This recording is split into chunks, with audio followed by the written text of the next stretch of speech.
turn the time over to Danielle. Hi guys, just gonna hit the buttons here on my devices. How are you doing? Happy Friday. Thank you for being here. Today's class is really fun and really beautiful and inspiring for spring.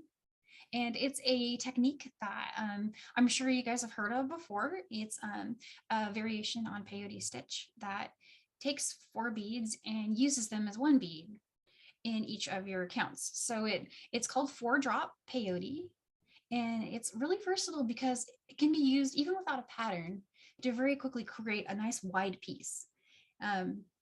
And so I think you guys will like this, and I think you'll, like you always do in all of our classes, you always have more ideas that you come up with after you've tried the technique that you're like, oh yeah, I can do this and this, and then you share them, and we're always super inspired to see those. So I'm hoping this is another one just like that. So what I have here on the mat is the samples and then some other stuff where I was playing with colors. And I did another colorway just to show, you know what, this is the one that's in the handout, the one where the part numbers are, but these are other colors of our Delicas that they have at Michael's that you can respin the design. And it's really easy to respin it. You don't have to change the pattern. You just change what color you choose for A and B and C and D and E. And so in this pattern, if you were looking at maybe changing up your colors, I thought I'd walk you through what happens when you swap certain ones. So I have them laid out here as A, B, C, D, and E. And so really the background color is your A and your main color is your color E. And so if you wanted your butterfly to be blue and mainly like a different color, you would change color E to be your main. And then kind of like the accenting color here. This one is your color D, I believe. And so those are all here in the pattern. I'll show you what the pattern looks like. And so if you swap these out, you can change the look dramatically just from one pattern. And so that's just a cool idea to share. You can really get an idea for how abstract, and just I tried to make it look like the wings were moving a little bit by having some of the, you know, almost pixelated, I don't know, like scatter look to it. So I liked that. I thought it was neat, but it disappears a lot more if you keep your color B as silver. You see the silver on the white. It doesn't jump out as much as I actually did color B as black on this one. So you can see it's really dramatic where it's kind of spills over the sides and stuff. So yeah, so something to keep in mind when you're choosing your colors. You're welcome to change the colors of the pattern. It won't affect this instruction. Any colors will work. Okay, and so the beads here are, of course, Miyuki Delica, and they are those precision cylinder beads in size 11. And I have been using Wildfire beading thread. You are welcome to use any size D thread, including like Nymo. This will work too. If you're using this, you want to use the thread conditioner. It'll help you out a lot. But I use the Wildfire because this is a really wide design and it holds its structure really nicely if you've used the Wildfire. So that's why I went with that. But if you're going to stitch it to felt, for example, you could go and use something smaller and it would work just as well. And let's see, needles. For needles, I am using some size 12 beading needles. And some of the other things that I have handy sitting here on the mat. Oops, I turned my light off. There we go. Sorry about that. Okay, other things I have on the mat are some pliers. And I have these for flattening my Wildfire thread. If you're working with an Nymo, this trick won't work, but waxing will take the place of that. If you're working with this thread, I'm gonna flatten the end to help me thread my needle. And of course, scissors to cut thread. And that's really it. The pattern's in the handout. And then there's a quick little intro to 4-drop peyote in the handout. And so even though this is considered, you know, kind of verging on an intermediate advanced technique, I think you'll find that it is as easy as even count peyote when you get started. And so the structure, I'm going to talk a little bit about the structure. Each of these columns is 4 beads wide. So when you're stitching your rows, you know how in peyote you have to stitch it 1 bead at a time? Well, really you're just stitching 4 beads per row if you consider that these 4 beads are actually just 1 bead. So every time you do a row, you only have to add 4 beads. You're just adding a row of 4. And so it goes fast. It goes a lot faster. I mean, consider like if you made something 32 columns wide in single bead peyote, you'd get a piece this wide, but you would take 4 times as long to make it. And so that's one of the advantages of this type of stitch. The disadvantage, a lot of the programs that, for example, I use Bead Tool 4 when I'm creating these diagrams. And Bead Tool 4, when it spits out your word chart, which I rely on to actually do my stitching, when it spits out your word chart, they aren't formatted like this. I did that. And I did it manually and it took a long time. But the thing is that you need to have your beads in groups of 4 in order. I mean, you can do it, but what you end up doing is like carrying the one when you have counts, like say the first 6 beads in a row are A, and then the next 2 are B. You need to know I pick up 4A, and then the first 2 of my next segment is 2A, and then 2B. And so you're doing that in your head the whole time you're stitching. So I'm working on trying to figure out, I actually emailed the program developer and asked, hey, could you change it so your word chart spits out in a 4-drop format? I'm waiting to hear back. We'll see. But that's one thing, if you use that tool like I do for your patterns, you'll just have a little bit of extra thinking to do as you're stitching it. But you guys also work with a Post-it, you can work on the actual graph. And if you print it out really big, that helps. You can just have a Post-it and slide it along as you go. Okay, and so for how much thread to cut, let me clear off the mat here really quick.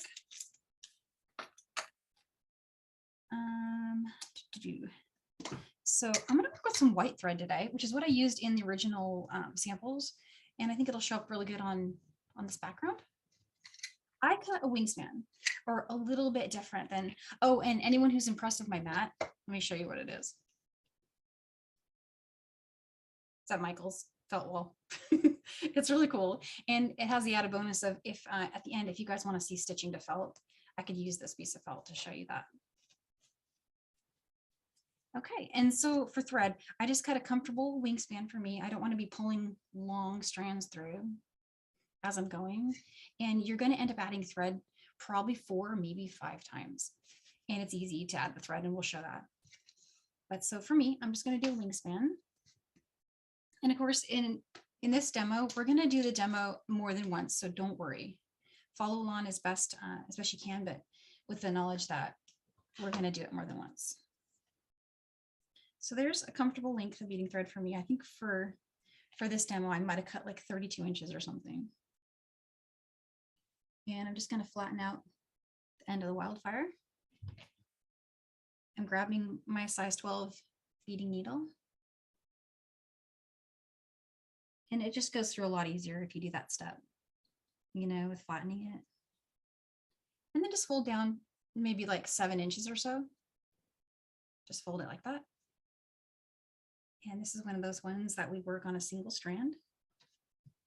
Okay, and so for beads, even though the pattern is all A, so it's worked all in a solid color for the first 25 rows, I'm going to work this demo with 2 colors because I want to show off the difference between each of the 4 bead segments.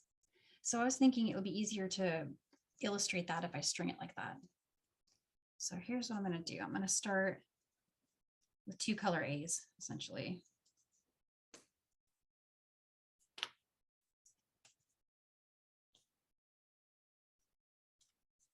Okay. And so the first step in this pattern is to string your rows 1 and 2.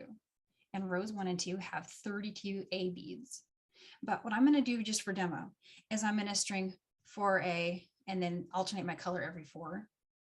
So we can really see like what's happening there. So I'll have to just keep my count going here. So there's 4. And 8.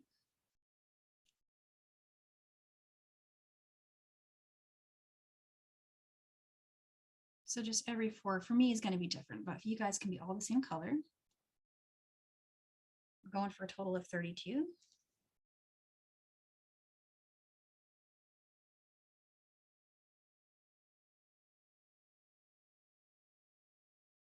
And I just found that this pattern itself, actually the one that we're going to end up with from doing our stitches this way, it's actually really pretty as a pattern for its own design.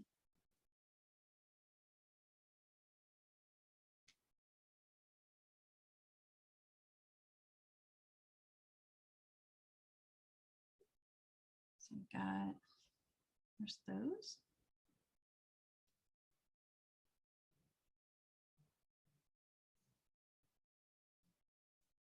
And so we're going for 32. And so it looks like I've just got one more to go here. Total of 32.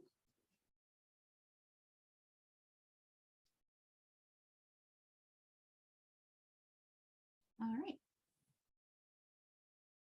So you know how in Peyote stitch you what you would do next to build what is going to become row 3, you would pick up a bead and then you'd skip the first bead strung here, so the last one we strung, and you go through the one before it. We're going to do that same exact thing, but we're going to go through 4 beads and treat them like one bead. And so I'm going to just alternate the colors so it shows really well. So there's 4 beads. That's 4 altogether. Skip the first 4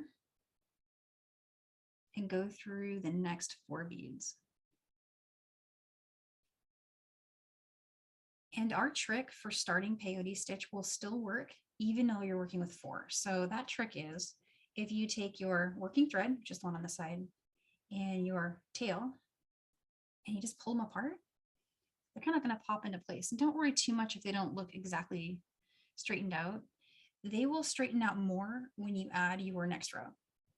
They're going to look a little wonky at the moment, but the next row will fix that essentially. So I'm going to get 4 beads. I'm going to skip the next 4. And then I'm going to go through the next 4. Danielle, I think you were going to switch colors. Yeah, you know what? I was trying to debate whether or not I should, so you can see them stacked like that, but do you think making that blue would be better? I can go back and do that really quick. No, I think you have it right. I just wanted to make sure you pick the next 4.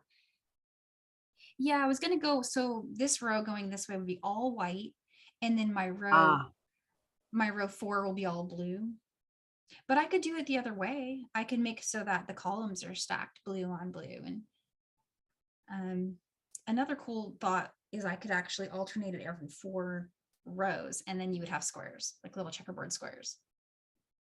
Up to you guys, whatever you want to see, I can do it. Which is clearer for you? Does this make more sense, or would it make more sense if this was blue or a different color entirely? I could grab, I don't know, maybe grab some gold or something. No, I'm going to check the sidebar and see if anyone has a preference for you. Yeah, and if my camera is not focusing well here, let me get a little lower.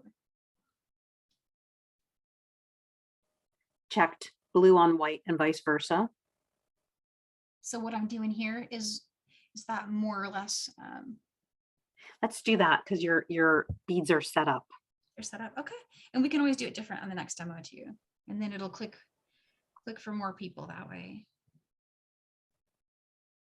So here's 4 more just in the white, and what I've been doing is just kind of lining it up. Sorry, if you're right, I should make it all.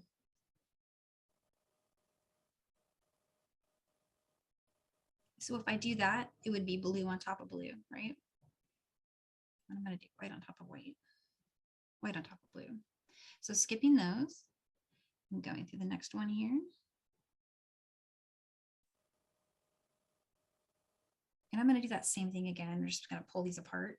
And one of the things I wanted to point out, it's really helpful when a pattern starts with a solid color. Because do you notice how my rows flipped? So it should be like this, right? But on those first 3 rows of peyote, they always flip. They flip on me no matter what I do. And so now I can see my blue ones were the first row and my white ones are the new ones that I've added in row 3. But if you're starting this pattern with just a solid color, you don't have to worry about it if they spin.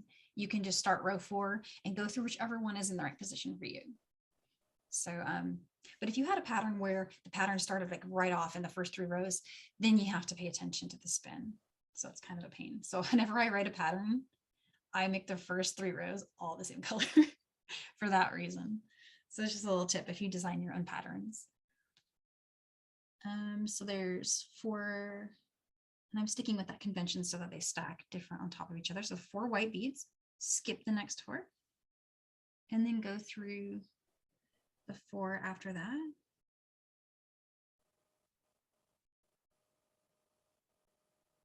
And they're spinning again, see? But I'm not going to sweat it right now. I'm just going to let them do their thing. And our last 4. So you see, we only had to add 4, essentially 4 beads in this row. We're already to the end.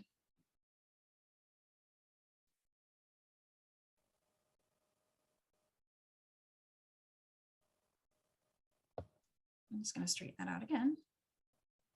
And this step where you pull the threads apart, it really helps. It makes everything get much tighter, and your first rows are going to be so much easier. And so for clarity, I'm going to make sure my rows stay where they are positioned, and we'll switch another color now. So I was just going to do blue on the back pass, so we can really clearly see row 4, row 5, row 6.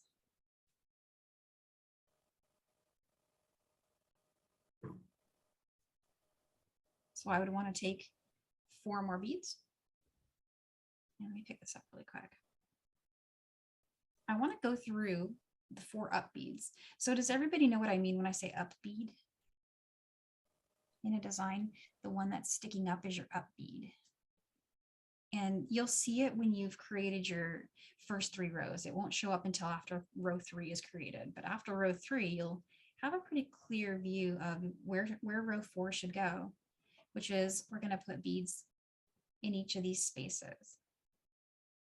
And in even count, you have the bonus of at the end of every row, you've got a new up bead to turn back into. So you don't have to do any odd count turns. But that's what I'm going for here. I've got my 4 beads on the thread here. And I'm going to turn and just go through my first up bead. And in the case of 4-drop peyote, my first up bead are those 4 beads. And if it's getting loose on you like it is for me, don't worry about it. Go ahead and pull it all the way through. And then grab that tail thread again. Just pull it all down. And it should pop into place for you. So now I've got row 4 started. And I went through my up beads. Okay, so now I'm going to get 4 more beads.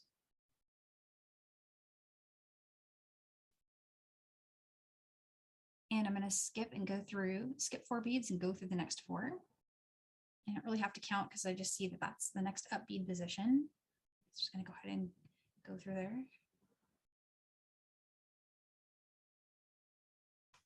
4 more.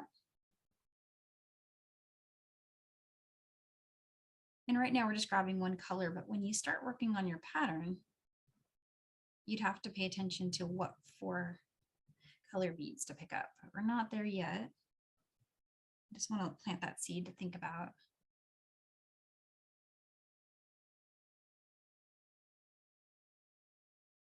And so there's the end of row 4, and see how it straightened out the first 2 rows there, which was really nice. And so I'll just do one more back pass, and then maybe we can start that over and check in with everybody. So if anyone is struggling, go ahead and let me know in the chat really quick, so I know how much to refocus on covering it again. It's 4.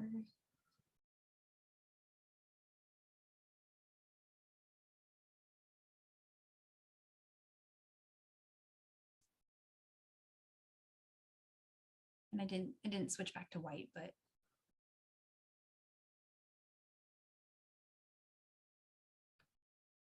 just showing one more row here.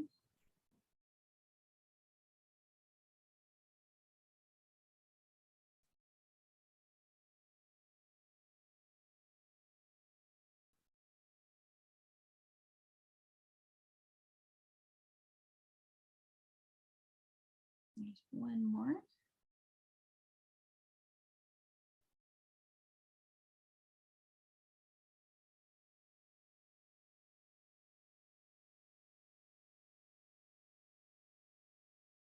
And after each row, I just pull the working and tail threads apart for the first couple of rows, and eventually it'll be going on for so long that it won't make sense to pull on this side anymore. After you've got enough rows, you just hold this side and pull. But See, already we're starting to get really good progress as we move through the pattern. All right, so I think for just a second we can start again, but this time I'll work it all in a solid color, just so everyone can have the opportunity to see that. And it does go faster with a solid color. You're not worrying about, you know, adding all of that extra. Danielle, we've been answering some of our own questions in the sidebar. Okay. So it's making sense to us today. 4 drop means 4 beads. 2 drop means 2 beads. So that's a new language even for myself today, and I appreciate that was brought up. And the other question is, you're going left to right and then right to left, like you just up and down, up and down. Yeah, that's and in peyote stitch, so you can choose, depending if you're right or left-handed, which side to start. A lot of patterns will start with the lower right bead. So for example, see, it gives you right left in the pattern, and essentially where the pattern started was here. But you won't see it very clearly until after you've added row 3, because it'll just be one big long row. And so, to be totally honest, I don't always worry about right, left. I look at where my tail is. And so I would take, I don't have a pen handy, but what I would do is I would draw my tail right here, so I know where my tail started. Just knowing what side your tail is on is super helpful. And you can change that. So if you are working with a lot of different programs, will let you change the start bead. And so, for example, if you don't want this to be your starting bead over here, you can tell it, no, I want to start down here. And a lot of loom patterns start like that. So it's confusing for a lot of loomers when they pick up a peyote pattern. I was really thrown off by that when I first started peyote stitch, because I had loomed first, and I started building all my peyote from here, and then wondering why my patterns were all mirrors. But in the end, it would still work, right? It would still work out. So it's just a preference. I feel like, unless anyone has any other thoughts on that, I feel like it's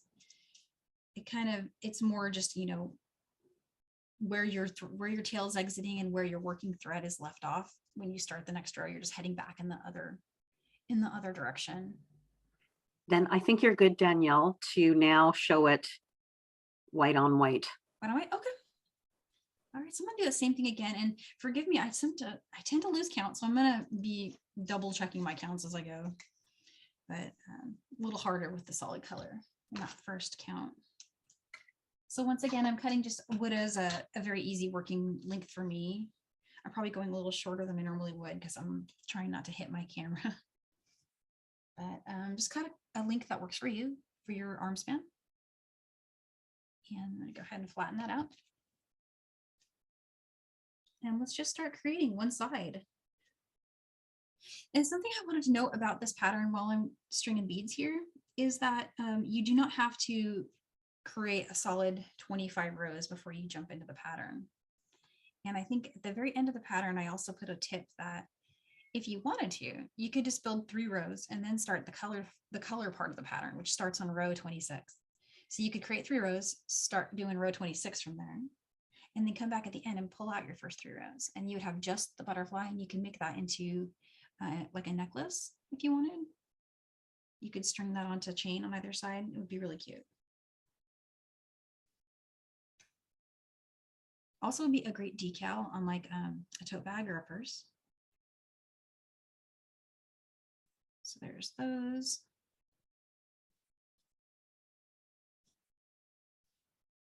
Get 8 more.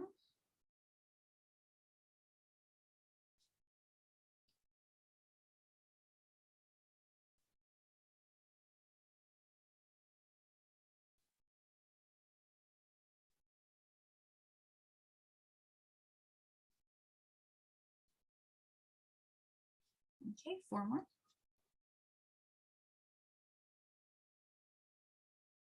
All right.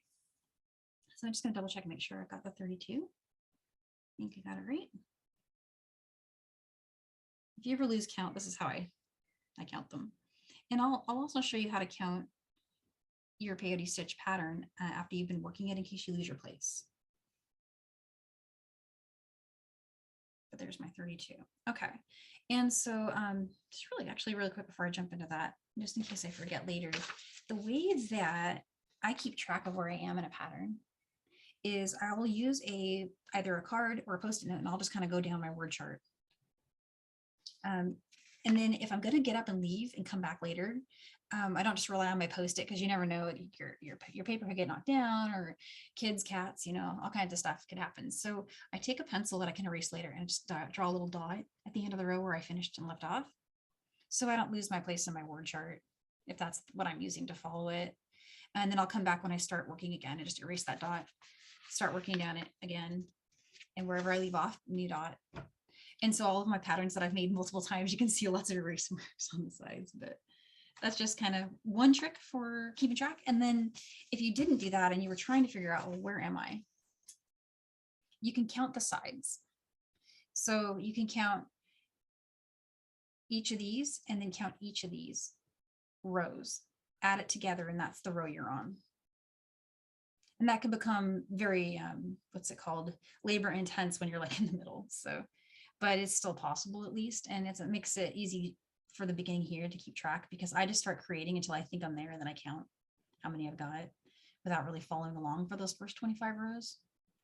But you will be, if you follow the pattern exactly, you'll create 25 rows when you're at this point. And then row 26 starts in with the colors. So I'm just gonna do the quickly getting started row 3 here again. Got 32, that's rows 1 and 2. So let's get our 4 beads, skip the next 4 beads, and then go through the next 4. So there's 4 there. And same trick as before. I'm just gonna pull the working and tail thread apart. And that one went really wonky, but it's okay. Maybe my tail's super long. Okay. So yeah, and you'll get something that looks like that when you pull your working and tail thread apart. It might look a little funny. You can help it sit 4 by 4, but it's still going to look a little bit like that. So don't sweat it. Just keep going. Get 4 more. And skip 4 beads and go through the next 4.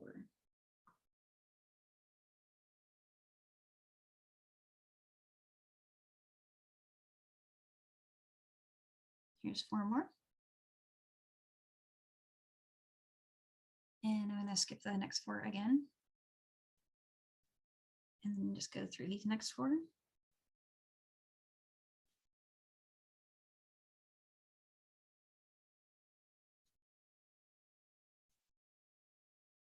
And check this out. Got 5 on there.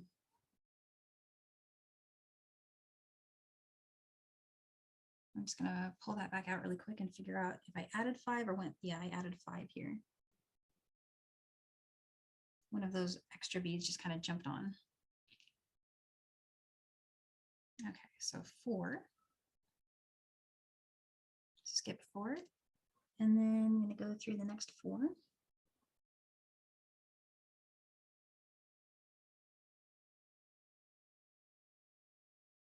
And what I'm doing here off camera, I literally have got this thing just kind of coiled around my fingers. And I'm just keeping constant tension on it. Just, it's a kind of like a fast start way of getting going. So there's 4, and then go through these last 4.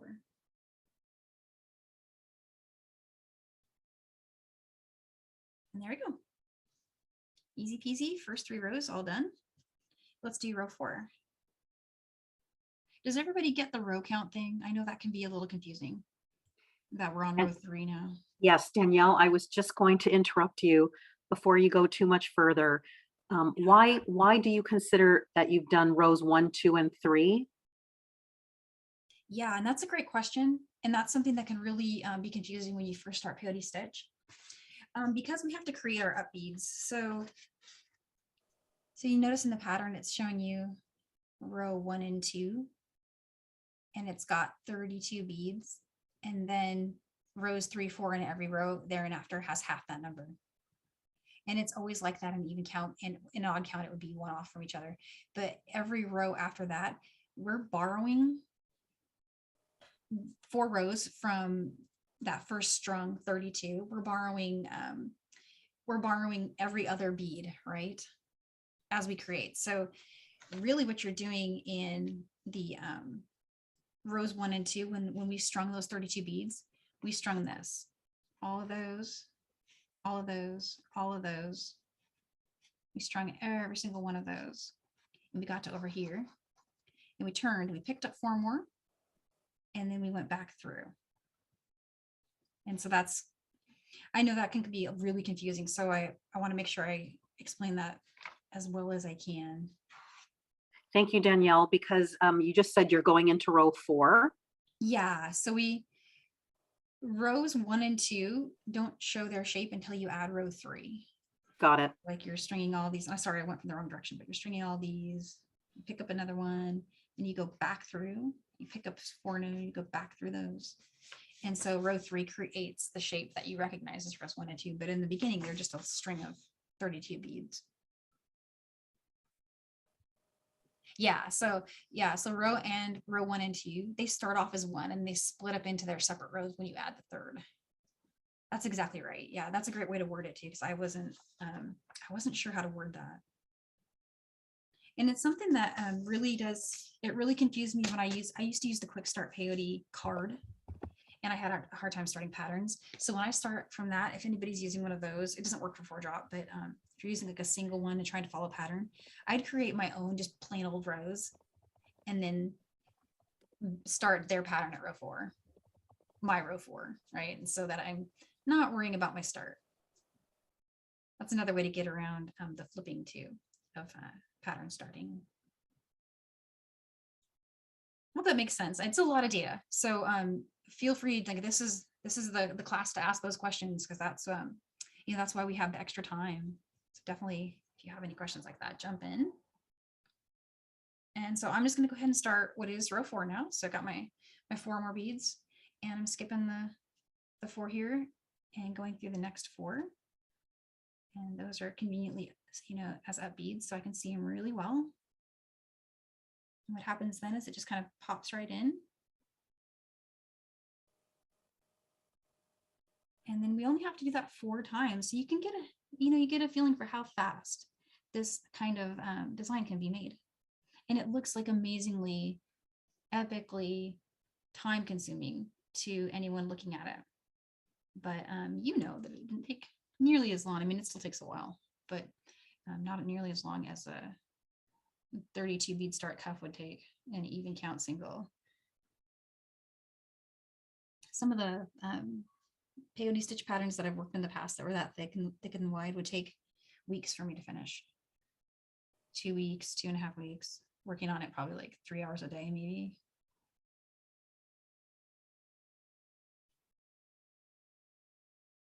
Oh, and I also feel like in 4-drop, it's easier for you to see errors because you're seeing more of the pattern all at once every time you add a row than if you were doing single. In single count, you might not see that error until you've added 8 beads, right? So I'm starting row 5 now. I turned, picked up 4, turned, and went back through the next up bead. Skip 4, go through the next 4.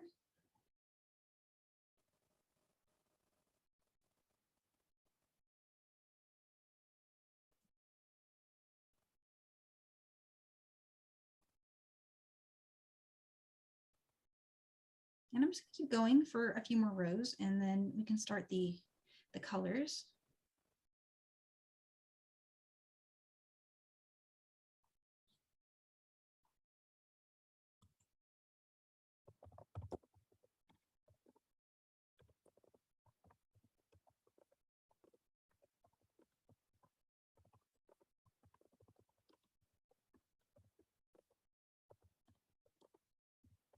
Yeah, though, that was a great question. So if there's any more really great questions, feel free to drop those in the chat. You're good right now, Danielle. We're good? Okay. You guys are like the easiest students ever.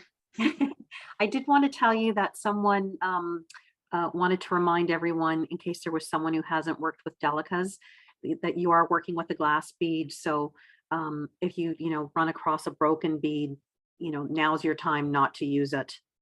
You can actually see it because with Delicas, they're pretty perfect and they do snap into place. If it's broken, you'll see it. Yeah, actually, that's a really good point to bring up. In this stitch, the width becomes very, very important.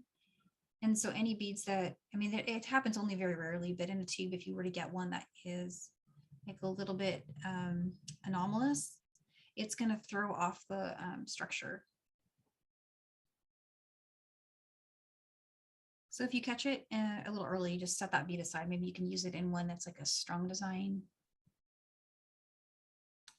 But any beads that have any kind of different width from the other, which rarely would happen anyway, but if it did, you'd want to select that out. We'll see how quick this goes. I mean, I just made, let me show you how to tell you how many rows I made. 4 plus 3. So I know I've made 7 rows. Does everyone see that count, how we got that count? Yeah, cool. All right. And like I said, it's easy to lose your place in the pattern. So it's nice to know you can at least get back there if you need to. And I have had to sit there and count 100 rows before. I'm not saying it's fun, but I was always glad that it was possible at least.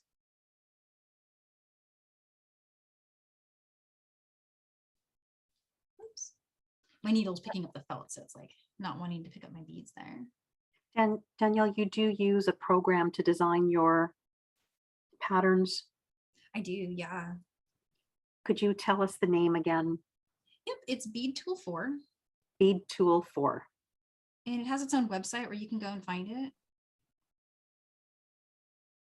And it's the one that like almost everyone I talk to, it's the one everyone uses. It's certainly not the only one out there. But it's a great trade-off between being really simple, not a steep learning curve to figure it out. The other cool thing is it has a database, a library database that you can use for colors that has all of the Miyuki DB numbers. It has them for size 11, size 10, and size 8.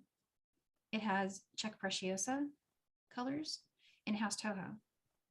So if you have a tube and you can see the letters and numbers on the side of your tube, you can type that in and you'll build color palettes that way. And you can save your color palettes separate from your patterns. So like say I'm making a pattern that's like stripy chevrons, and then I want to apply a color palette that I created for another design. And I want to see that in my stripy chevron pattern. You can do it in one click, which is actually kind of fun.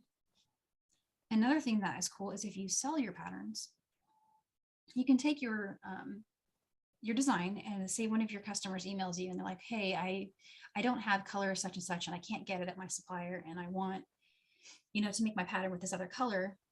You can change the colors of the pattern for them in just a couple clicks and send them a new pattern custom for them that has their colors in your design.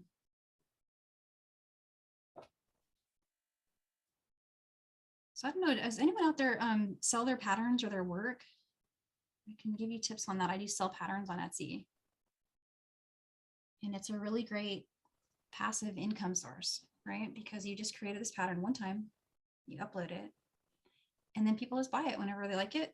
Someone else posts it. Hey, I made this pattern that I got from Danielle Wickes. And then somebody's like, oh, I like that. I'm going to go look. And the next thing you know, you're selling that pattern. What you might be asleep and wake up and you've sold 3 patterns. So pretty cool.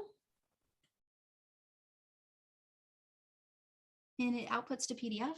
So you can create a PDF document, can change the layouts and change all that kind of stuff. So I'm not even counting right now. I'm just stringing the beads. This is great for if you're listening to like a podcast or playing some music. You can just keep going.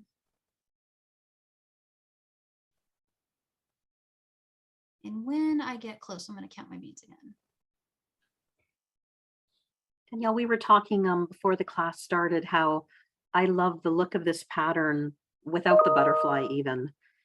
And I'm wondering if you've ever done this with just a mixed bead where you're not even trying to see what happens.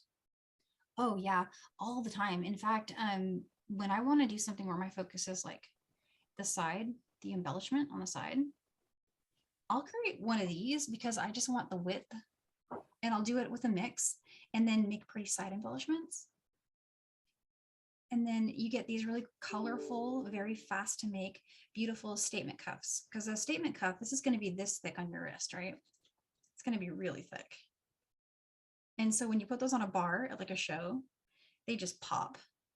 And if you had all these like bright colors, even if it was just a solid color or you made like a stripy pattern, it would just be very eye-catching. And so I feel like people who do fairs and, you know, like in-person sales, these are really eye-catching. One of my friends that sells her work calls it bar candy because it's just the bright color pop that gets people to walk over and look at your table. And she would like make neon colors, you know, just bright colors. We have a neon pink in the Michael's wall in these Miyuki Delicas. I would love to see that. I think I have it here. I was just looking at it before class. It was, can you picture that? For summer, just like wow pop. Like you could just make white with this in the center or something. It would look kind of nautical looking. I don't know, just so many cool things you can do. The sky is the limit. And so I'm thinking I want to start the colors now. So I'm going to count where I am. A little further off from it, but all right. Danielle, I wanted you to know, just as you were saying that, Barb was hoping that when you start using the different colors, that you explain how to read the pattern while you're doing it. Yeah, in fact, I think I can start that now. And I want to show really quick, if you didn't want to start with a full 25, how you could maybe figure out where to start it. And you could actually do either way. You could start at row 3, or so start your create 3 rows, and then row 4 would be where you started your pattern. But any just odd number, you would get the same mirror. So from where I am here, let me just double check my count again. I've got 12. I'm going to put on one more row, and then I think I'm going to go ahead and start the color sides. I want you to know Pat's ready with her 25. She's ready? Okay, you did good. Is anyone else beading along?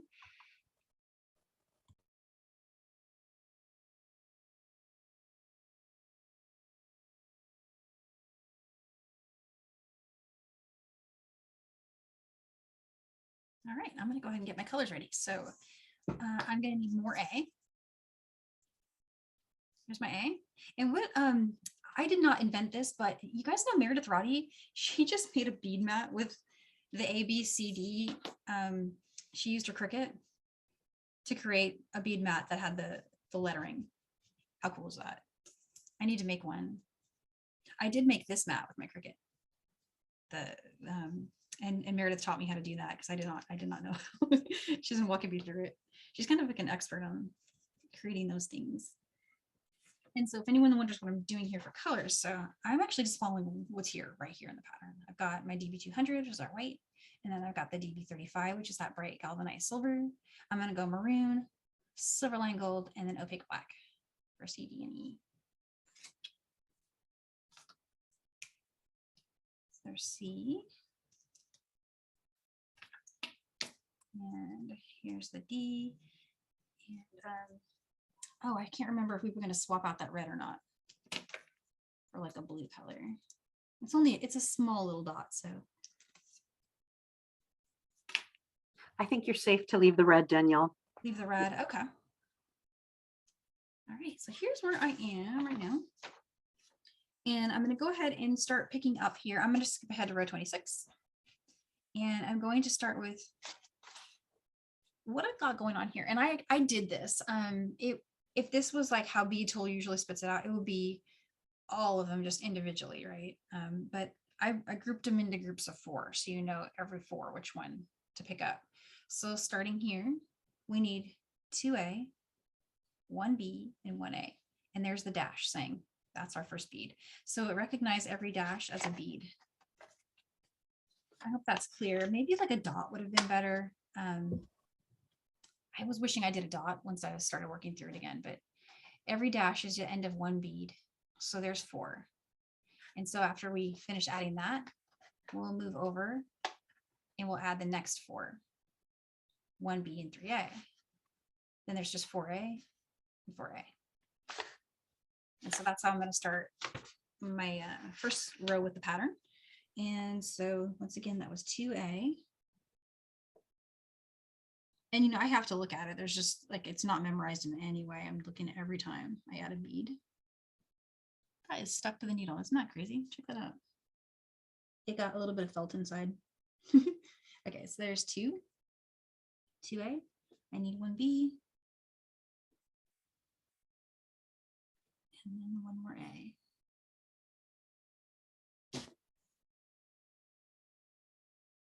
And then come down to your next up bead. And that's really all you got to do. And I think that it becomes very fast once you just start getting the hang of picking up. And now I'm on that second bead, so 1B, 3A. I love it when it's like just pick up 4 of the same color. That's so much easier and faster, but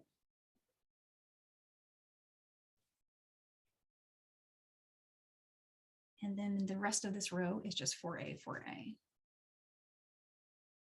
So I'll just keep making rows for, you know, let's make a few.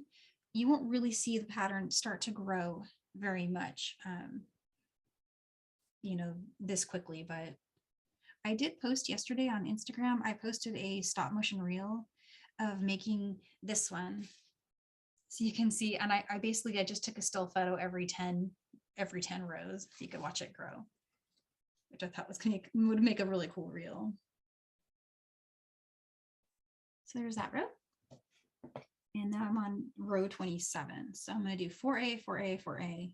And then the last little section has a bunch of color additions, but and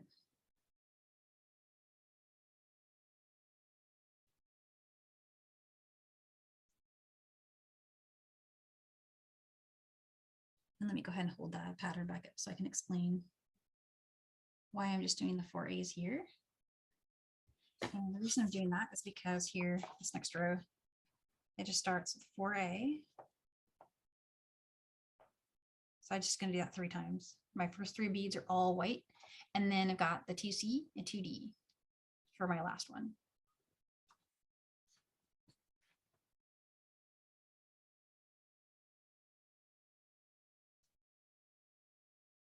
Oops, lost a bead there.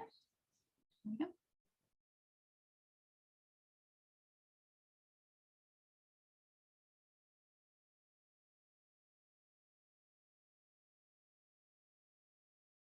So here's C, 2C, and 2D.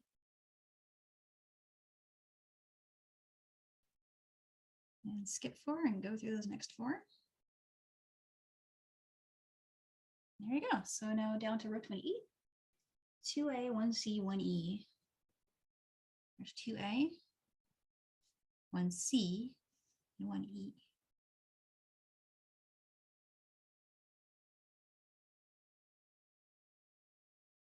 And you could just take like like a label sticker and you could just write A, B, C, D, and E.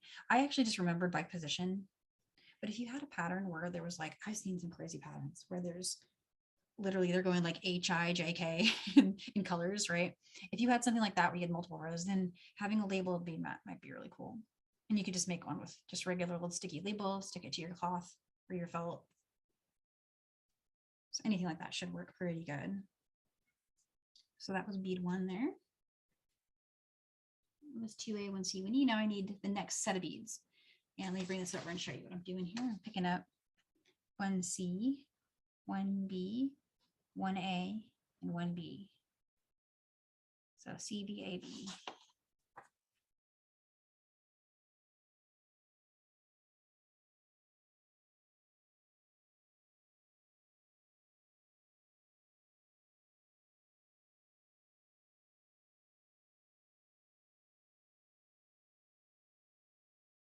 Okay, and then the rest of that row is just A's. So it's just 4A and then 4A again.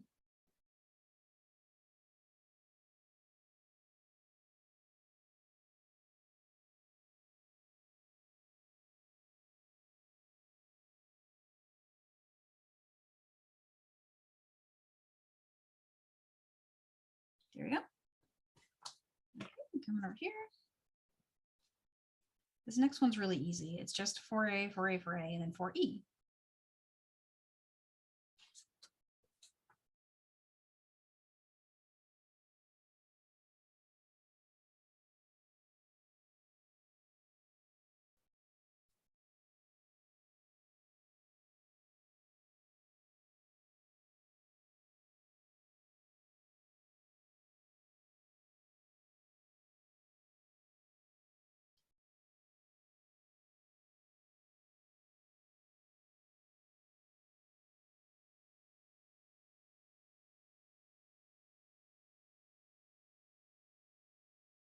And there's 4E.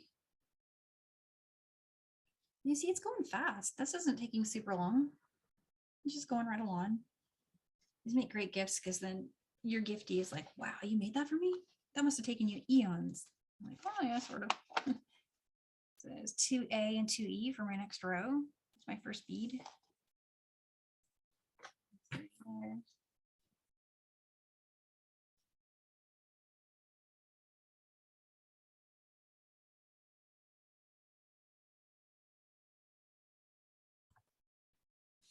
Danielle, Marguerite is using a watercolor paint palette, and Oh, she's yeah? labeling each space with the corresponding color number or the letter. Oh, hey, that is cool. That's a good idea. Because the paint palette's perfect. So it's like an empty one that you used all the paints from. That's cool. So I'll just do, I'll do a few more rows and then let's just check in with everyone. We're at almost at the hour. And so we could keep going with the pattern, of course. We could also switch to finishing if anyone is interested in jumping ahead to that. But I am happy to repeat the pattern. We've got plenty of time. So we can do either. So I'll just do maybe like 2 more rows and we'll see where everyone's at.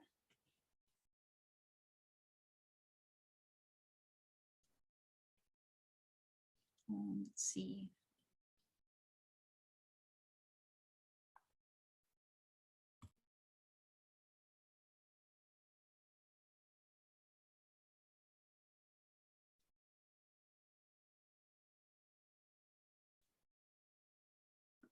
And so I need 2E here. And then I need 1C. Actually, sorry for saying the colors. In case anyone's trying to beat along, I'll be throwing you guys off. Sorry about that. We had one last class where there was some counting and I was counting and I'm like, oh, I shouldn't do that in case anyone else is trying to keep their count in their head.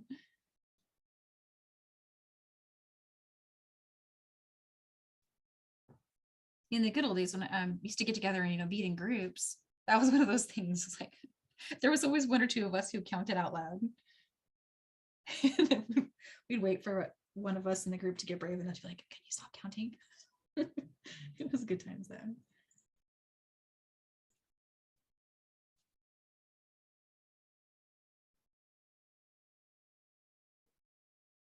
So there's those.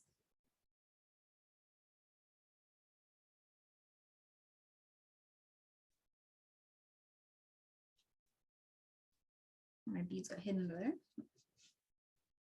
Okay, so that's 31, row 31. I've got 4A, now I've got 3A. And that, I'm doing it again. Let me show you. It's that one.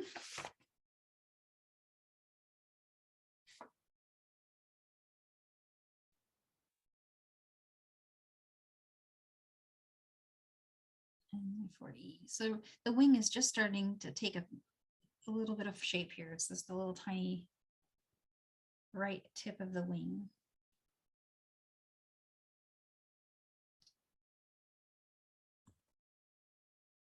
Danielle, will you lay that down next to your original? Yeah. Yeah, it's always encouraging to see it coming along. And so basically we've done that much, a little part of it. This one had a little bit more rows because remember we skipped a few. But yeah, so it's just starting. And it's very satisfying when you get to like the middle because you can really see the picture starting to pop out. And so it starts to get encouraging. The second half for me always is quicker to create than the first half. The first half I get bored and I get up and I do something and I come back later. I might do that 4 or 5 times, but the second half I complete in 1 or 2 swoops, right? Because I'm just so excited. Oh, adding thread. Let's talk about adding thread. Speaking of swoops, right? Because there's no way you're going to do this all with one ad. So the good news is you guys have seen me do this a lot, and it's the same process that we use for adding thread in a lot of our designs. But here's my old working thread, and let's just pretend that's getting short. So I just set that aside. I don't leave them in first. I leave especially on something with a pattern. You want to leave your old working thread in place so that you know where you are and where you're picking up. So right here, I would mark the row I left off. I would go on my pattern and draw the circle, mark the row that I've left off at. And then I would grab my new thread. I'm going to borrow some thread from my old one here. Oops, there we go. Okay. And do that same trick again to get that needle threading to be easier. Flatten that.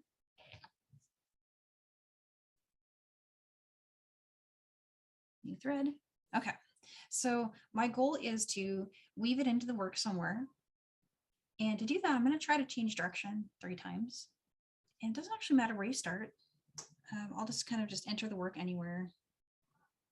Just kind of randomly choosing a spot. And continue to treat your 4 beads as 1 bead. Try not to make turns in the middle of a bead. So anywhere in the middle of those 4 beads that you've got going, try to treat them as 1 bead as you do your weaving. But here I'm going to go through 1 and 2. And the goal that I have right now is to weave in a way that, so here's the tail of my new thread. And if I pull on my working thread, tail is moving a lot, right? I want to keep making turns until that stops moving when I pull on it. So I'm going to make a turn. And to make a turn, all I'm doing is just choosing one of the beads, left or right, doesn't matter which one, and go through. Again, we're treating all 4 of those as 1.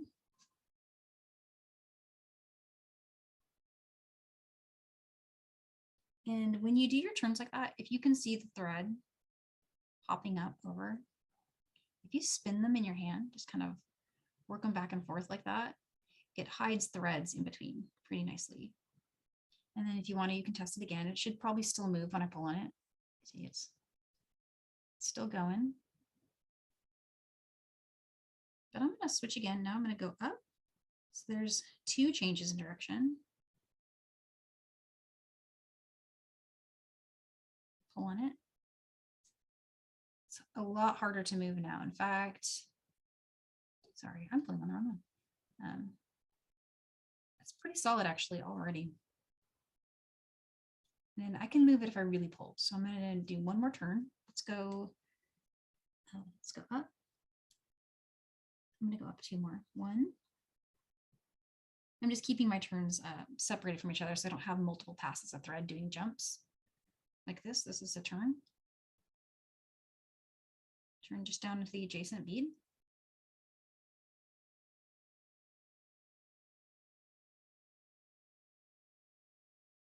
Okay, once again, I'm going to roll that, make sure it hides. Okay, and now it is pretty solid. So here's our tail here. We're trying to make sure that doesn't move when I pull here. It's not going anywhere. So now I can just head for my old working thread. So I know where I've left off. So I'll make a turn here. I'm just going to keep going. So this is just following our existing thread path that's already there. Just traveling through the beads.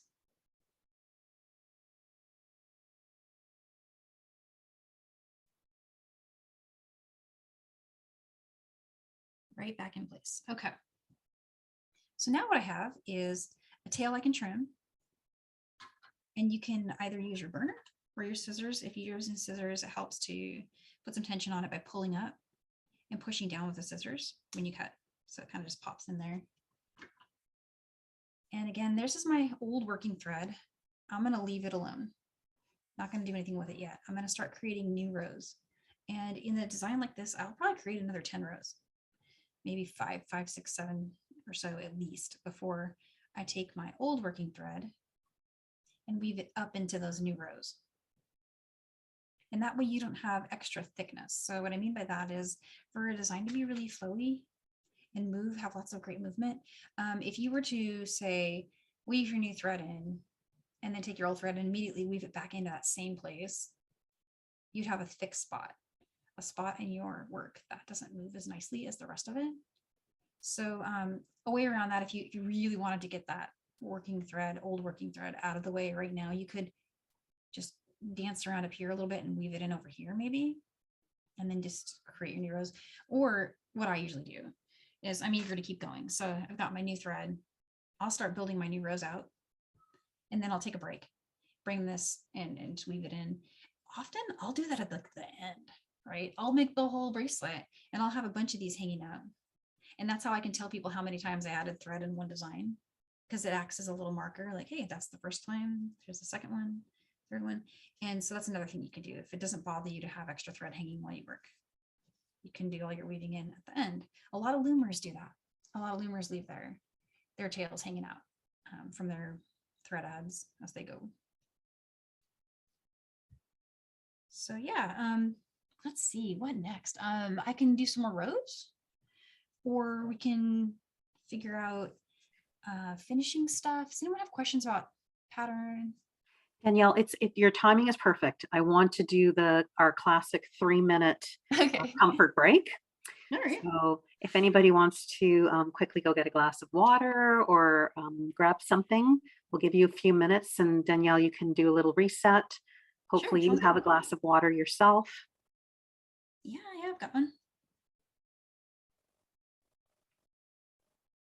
And then I am going to recommend that you should probably put on the few extra rows, and then let's show finishing before we go back and refresh. Yeah, I can put those rows on now, or should I wait till everyone's back? I think you should wait. Just wait. Okay.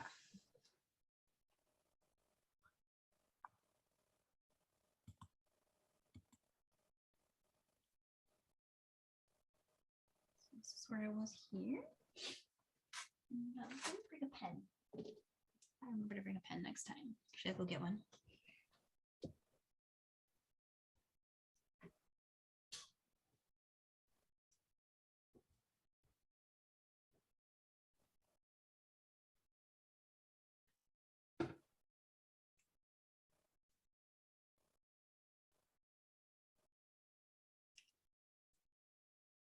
Danielle, inquiring minds also want to know which earrings you're wearing. Oh yeah, so these are from our we had a premium class in March, the Celtic knot fringe. They called it. They knew. Yeah, I've been wearing these a lot. They are so summer. My favorite colors too. I'm supposed to mail these up to John Bead for photography, but I keep wearing them instead. They'll make their way up there eventually. And then I'll be wearing them. Yes. Okay.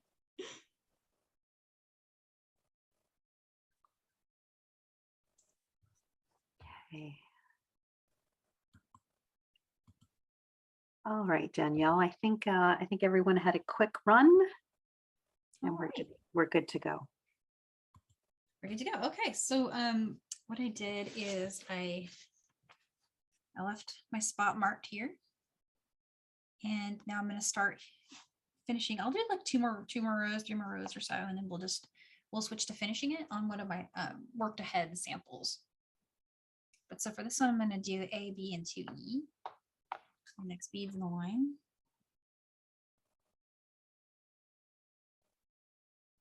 And this pattern, it's abstract enough that even if you had a few beads that maybe you just added the wrong one by accident, it doesn't actually look dramatically like there's an error, because the pattern is so pixely abstract. And I did that on purpose because it hides mistakes.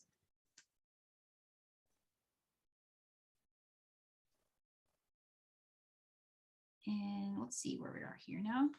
So we just did this. So now we're going to add those.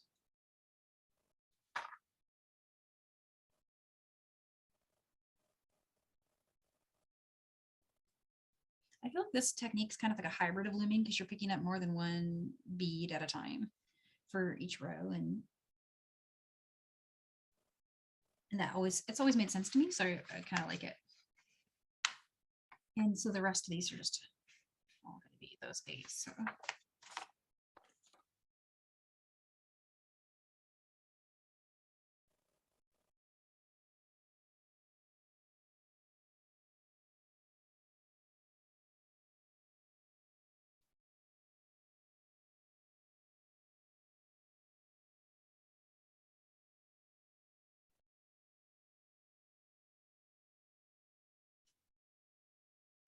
All right, so then next row after that, we're going to go pretty easy to remember. Those first 8 are all going to be the same color.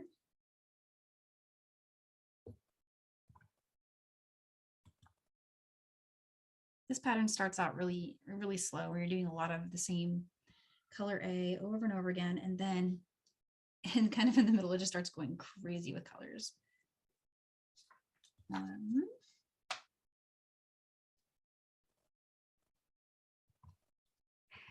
So, Danielle, the row you're working on right now is identified as right. R for right? yeah. So And again, how do you know which is right and left? So if you were paying attention to your tail starting side, it would be relative to your starting side.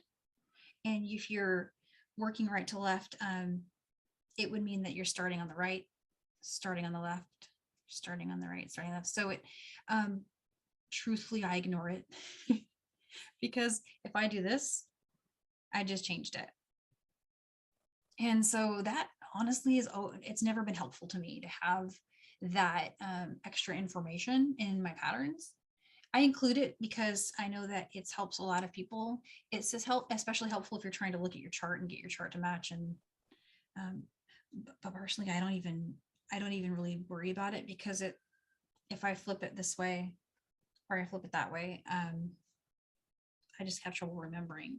The only real anchor you have to what was originally right and left is your tail. Thank you. That's not the most helpful answer, but it if anyone else is confused by it, you're totally right to be confused because it's all relative to your position in space at the time. And you know, if you flip around your piece enough times, you'll lose track of what that was. But you can see it on the chart, and that's one way to think about it too, is if you get to see on the chart like which way.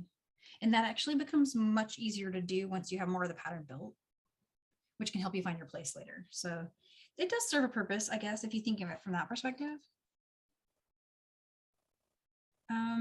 But honestly, I just go with where I last was and just keep track of what row I was on. So I'm just adding A, B, C, and E. That's my next one. Yeah. Just A and B, C, and E.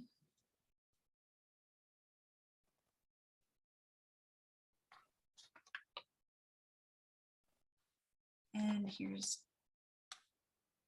2E, C, and B. Okay.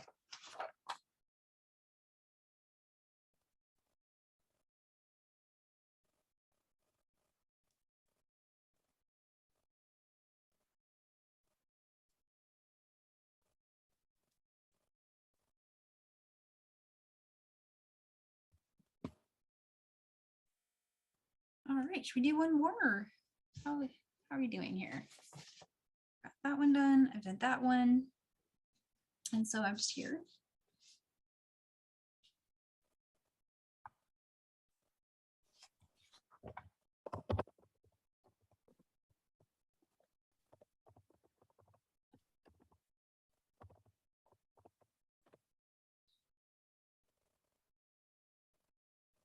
Danielle, on the sidebar, some of the comments from Winnie and Barb are, this has been a really good class to learn how to understand reading those patterns. Thank you.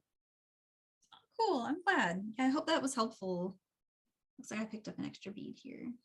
Yeah, it's something that I struggled with personally, so I think that's one of the reasons it is good to have a class for it.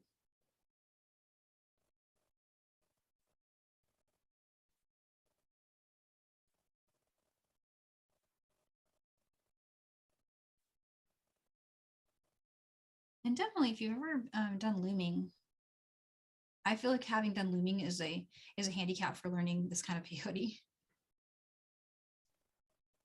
You have to unlearn everything. Yeah, for sure.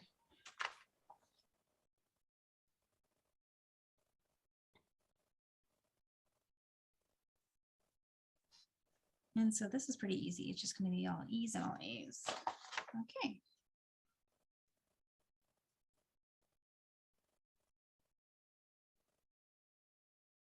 It requires just enough focus to be a little bit meditative, but not an extreme, like where you're having to really, really, you know, like you can't listen to music while you're doing it or something like that.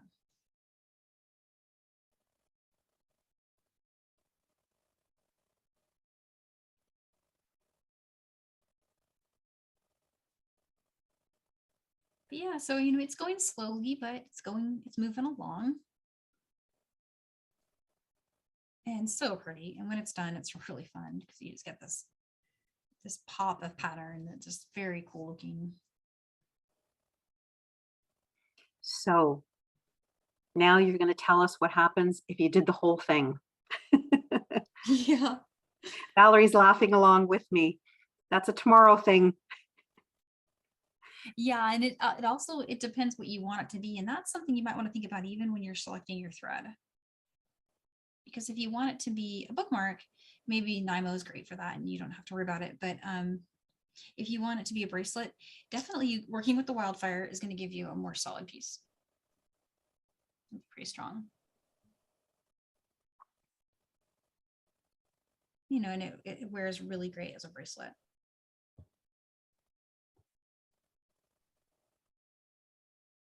And so back in, gosh, it was one of the among the first classes that we did for Michael's. We did a really fun class that was using bugle beads, and it was just the bugle bead cuff, and we had some golden bugle beads with a size 10 check mix, and that is linked in your patterns. Let me show you where it is. So if you have this handy here on the first page. Or sorry, here on the last page, somewhere in there. Where's the pattern actually? Here we go. Okay. So it's on like the third page there. We get down to finishing, and the first thing I did was reference that bugle bead bracelet. And this is an active link. If you have it as a PDF, you can just click on it. It should take you to a place where you can get the PDF and watch that class if you want to, because that class, we snuck it in there, but that was 4-drop peyote. And it's just one of the drops was a bugle, and a size 3 bugle kind of worked perfectly with 4 size 10 seed beads. So we just lined them up like that, and that went really quickly, built really nicely. And you can finish this bracelet using the same finishing technique, and I'll demo that. But the actual illustrations for how I did it are part of that pattern. And you can also see the replay of that too. So if you, you know, if you're waiting for this replay to come out, but you finish over the weekend and you want to see how to finish it, we did demo that live here, but I'm going to show it here today as well.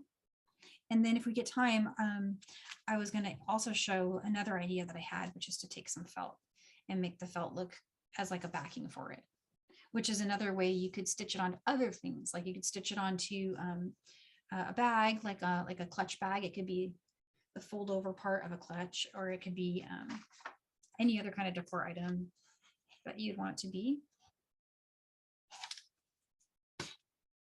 But let's start. So let me clear my mat really quick, and then let's start with the bracelet idea first, since that's the easy, quickest way to turn it into something. So you won't need any of your colors except for your color A. So keep your color A out for that. And I'm just going to get rid of all these others really quick.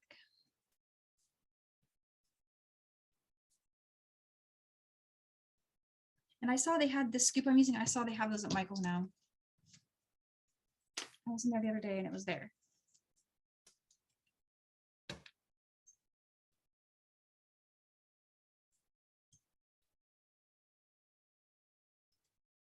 And it's in the tools. It's in the, I think it's in the bead landing section there in the tools.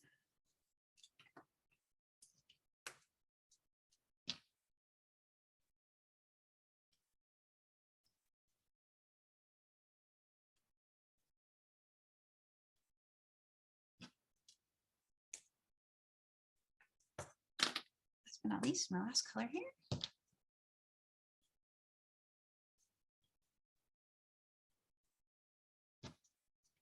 Okay.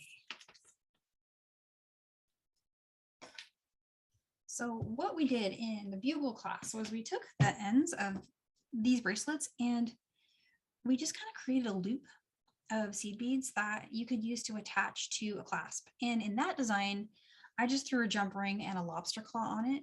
And you could completely do that here if you wanted. But then I had another idea. I was going through my finding stash downstairs and found a bunch of these. And so what you could do also is you could take one of these and add a jump ring to every section and then run your loop, the seed bead loop. Sorry, I'm off camera there. You could run your seed bead loop through every jump ring. And so this is one that I think we just used it on our pendant earrings class. So a lot of you might already have this handy. And also any bar, because there's lots of different kind of bar findings in the finding section, any bar will work. It does not have to be the same number of counts as this. It can be any size, because as you'll see when I open one of these up, it doesn't even line up anyway, as far as the counts. So we're gonna make it line up just by throwing jump rings and making it kind of movable on the loop. But you're also just welcome to put a lobster claw on a jump ring. And that's what we did in that original bugle one. But so you see, it's a lot thinner. But if I put a jump ring on every single hoop here and we do our connection with the loop, we'll just run that loop through those jump rings. I just grabbed a bunch of jump rings that I had downstairs. And I'm going to try to select out like the medium size here. But of course, anything you have handy is going to be great.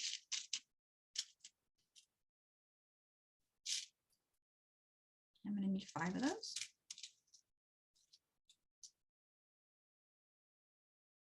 This is a good chance to just improvise and make it your own with any ideas that you've got.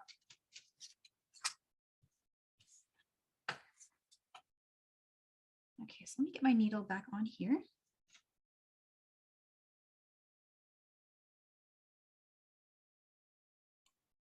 So Danielle, that's your tail thread, correct? So let's see. My tail thread's up here. And this is the old working thread that I left off. But in the case of what we're about to do, it doesn't matter which side you're starting with. They But both end you with need a certain length of thread. Oh, yes. Yeah. If you have something that's too short, you may need to add thread. And you know what? I'm probably going to end up having to do that here because this is not going to be enough to complete the end. So what I'll probably do for this is weave in a new strand over here. And I think I left it that like that on purpose to show weaving in thread, but I ended up demoing that on my other one. But this was one of my, look, it's too short. Let's weave in. I would have to do that for the side. Yeah, for sure.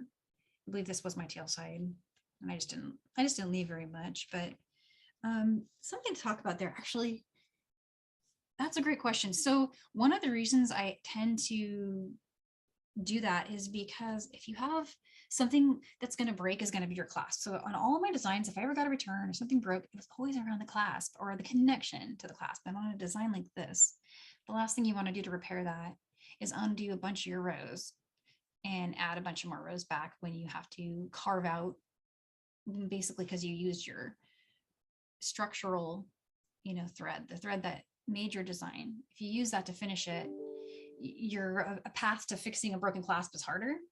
But if you weave in all your tails and old working thread, and then you weave in all new and do your finish has any issues with it, you cut the finish off, you pull out excess thread, your design's intact. All you got to do then, weave in new thread, make your clasp fix really quickly. So that is something to think about. Do I always do it? No. Sometimes I'm lazy. If I have a ton of working thread like this, and I just want to just get going, I might just do it. But that's something to think about if you are selling your design and you think that, there's any chance at all that somebody might come back to you after wearing it for 2 months and say, can you fix my clasp? Then if you've made it the way I just described, it's going to be a little bit easier to do that. You can also change your mind. Like, hey, I really don't like the closure I did on this. It's bothering me. I want to change it. So it gives you another path to be able to change it without having to take apart your work that you did that took you days. Right. So yeah, just something to think about. And so I don't always do it. I gotta be honest, I don't do it all the time, but it's a best practice that you'll hear lots of beaders talking about. Danielle, Paula just chimed in. She agrees. She learned the hard way to use a new thread for the closure. Oh, yeah, Paula, I've been there. And I've done a lot of repairs also for things I didn't make myself. And I'm always like, thank you to the beater that did that for me if I'm repairing something. So it's, yeah, definitely for sure. Something to think about there. But for the purposes of what I'm doing here, your tail side versus the ending working side, same exact steps. It's going to be the same process. So it'll work for both ends. What I'm doing right now is I'm just laterally opening all those jump rings I pulled out and just attaching them.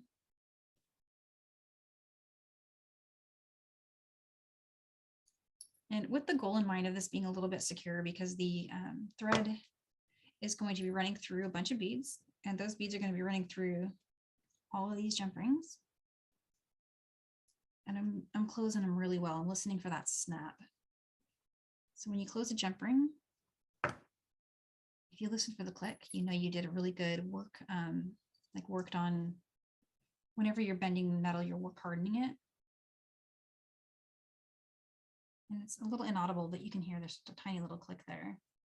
You've got a really good seal.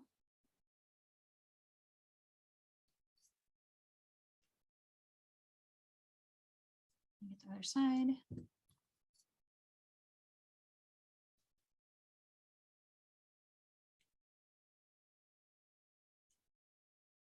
Okay, so there's just one side done. And I'm just going to walk through the step-by-step for creating that ending. And so you'll need 4 more A beads. And what you would have done next normally is you'd be going through the next 4 beads, right? But I'm going to do something just a little different. Instead, I'm going to turn and go back through the 4 beads that my thread's exiting. I'm just going to go through in a different direction. And this is diagrammed in that old class. So you can see the step-by-step there. But basically what we're doing is we're just creating an up bead on this side. And the reason I want an up bead on that side is I want to jump from that up bead to that one. And my space in between, 24 beads. So I went back through, so turn, and go through those 4 we just added. So we're heading in the right direction. And we're going to reinforce all of that with additional passes. But for now, I just got that right there. And I'm going to string 24 beads and make a jump. So there's 3.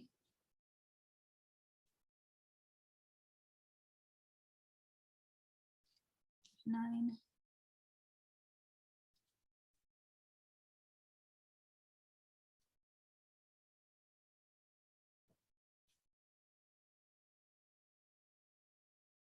Okay, I believe that is 24.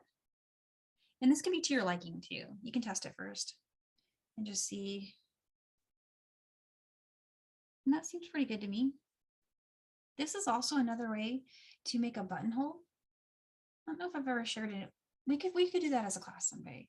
But there is a way to make a hole for a button in designs like this by doing this. And then you would come along and you'd start a new peyote stitch on top of it and turn that into another set of rows, right? So that's how you do spaces in your stitching. We'll do that as a class someday. For this, what I want to do is go through all the jump rings. Let's try to get through everyone here. Just bring that down. So there's that. And now go through the 4 on the end, on that end there. And I'll just bring that in. And it's going to move around a lot. It's not the same width, but it still looks really great. And I had a couple other ideas and thoughts about maybe making it tighter after I've created this part, maybe going back and linking the center here, maybe connecting these 4. That's all something we can play with. because it's just not set in stone however you want to do it. But I do know I want to reinforce that. No matter what I end up doing, I want to reinforce this at least twice. So we got to do some weaving around. The thread path for how I'm going to do this is also in that last handout, the bugle bead clasp one. But it just looks like this, where you're just going to make some turns. So I'm going to go down here. And then I'm actually just going to come up and go through the whole row.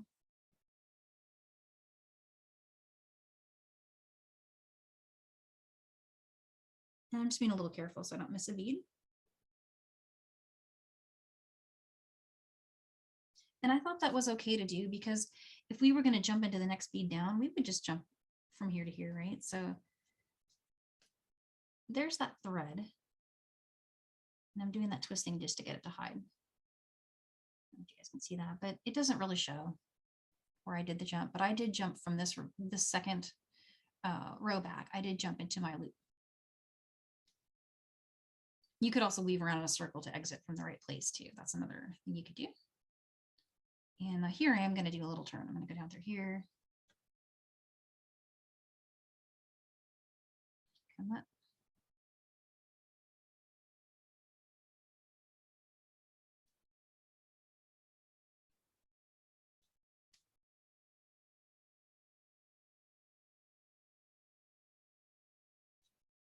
So all I'm doing here is I'm just weaving around to get back where I want to be.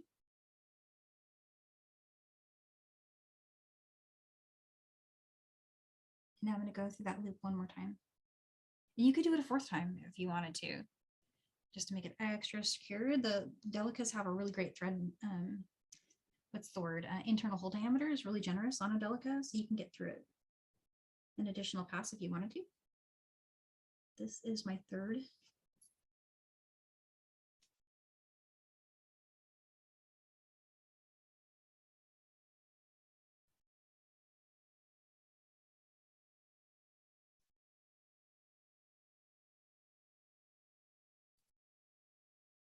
Back at the edge, I'm going to go through that bead there.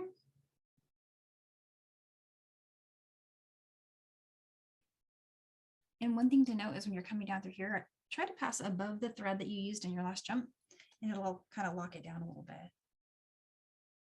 But there's 3 passes. That's pretty secure. It's moving a little bit, but not too much. And so when it's on, this gives you extra room, so you didn't have to keep creating rows. See, when I get the other side on, and by the time I have the clasp, that means I don't have to keep stitching forever, right? This gives me a lot less need to make it longer. And in fact, the pattern as it's written with a 25, if you use this finding, will give you a good 7-inch bracelet. One of those on either side, and then your clasp.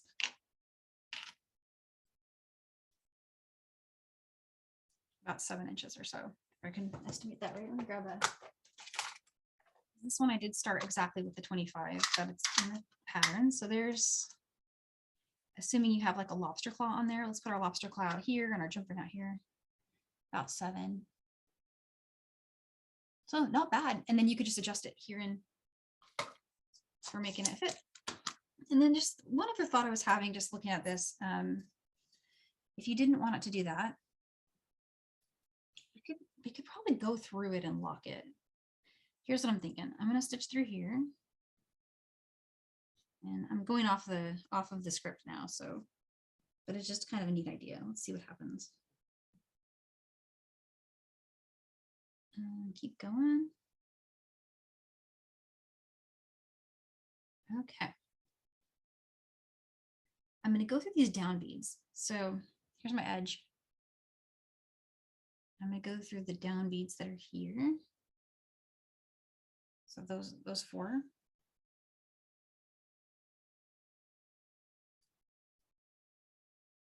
And then from here, I'm going to count 8.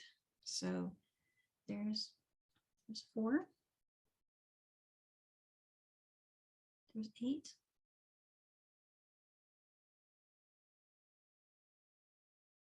And I'm going to come up through the 9th bead. So let's see if this works. And just kind of looking at where my jump rings are. So there's 9, 10, sorry, 12th bead, because we're adding it from this side. So right about there. You go back in the other direction through my loop. Let's see if this works. This is not necessarily going to work, but let's just try it.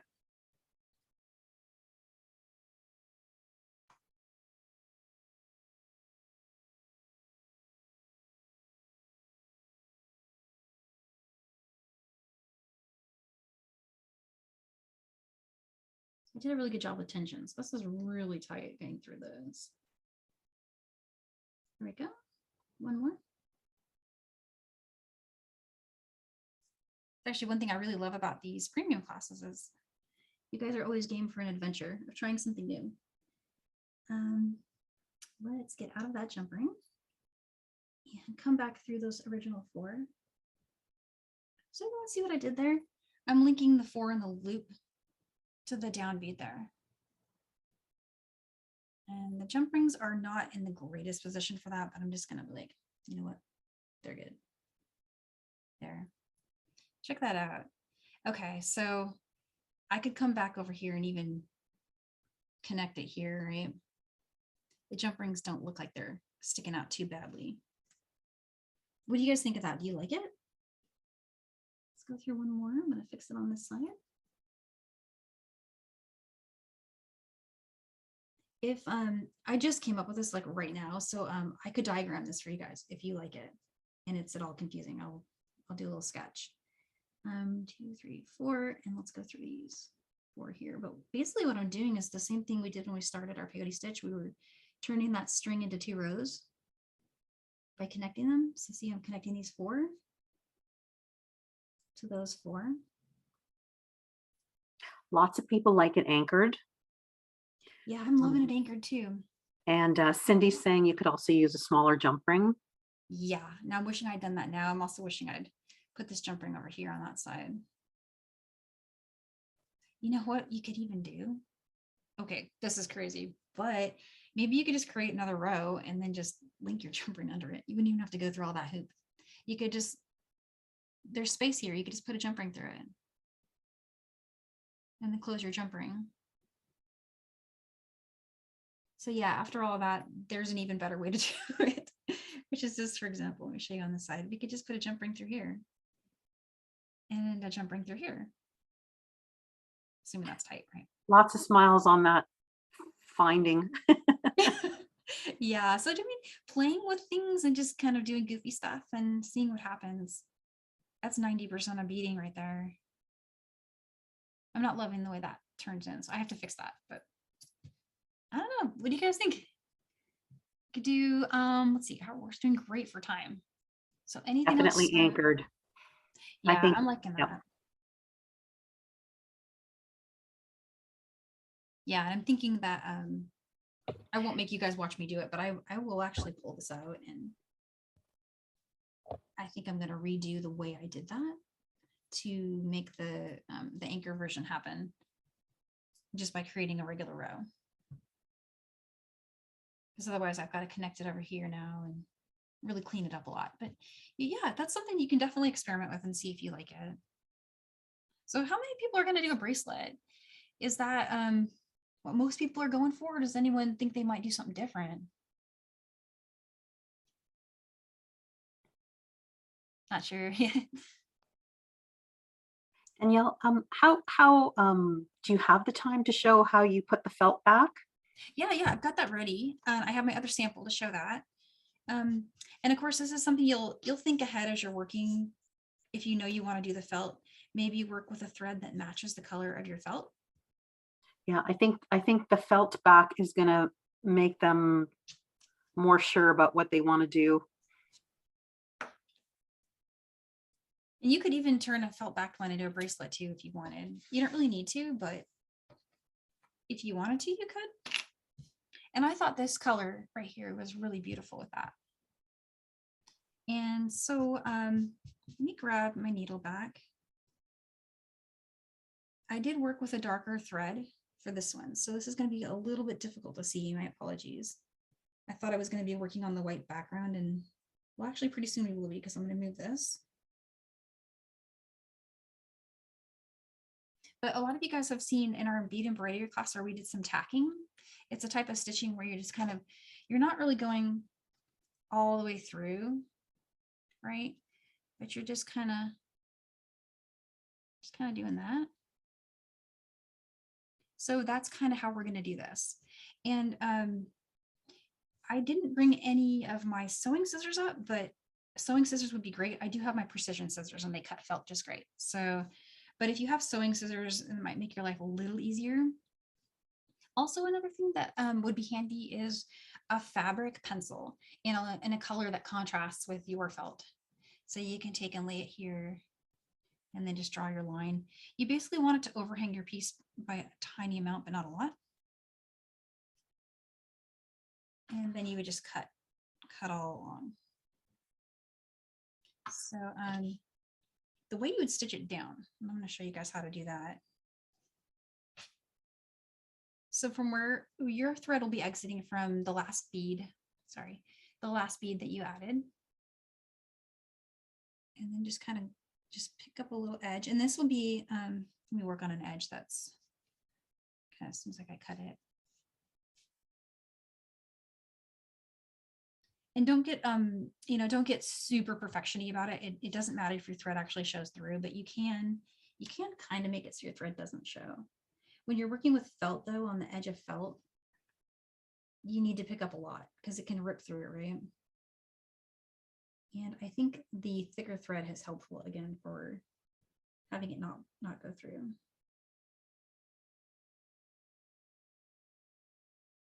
And you can also whip stitch around if you wanted to, but I just kind of did like a little pickup thing. And then I'm coming up.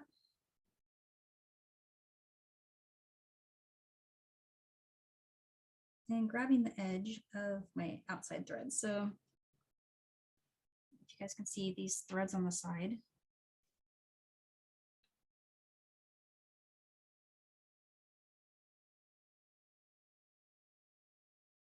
I'm getting under them. I'm worried that it's too hard to see. Let me try to make it so what I did is I kind of like went through the felt and then I went through the bridge. And when you pull tight, you get something like that. And so the thread might disappear for you depending on how you tacked it down. You could also just whip stitch it around and that would be super secure, but I found that it didn't actually come loose even if I didn't do that. So what I'm kind of doing here, and I know it's really hard to see, but from the edge, I'm just going and I'm just picking up the side like that. And then trying to get underneath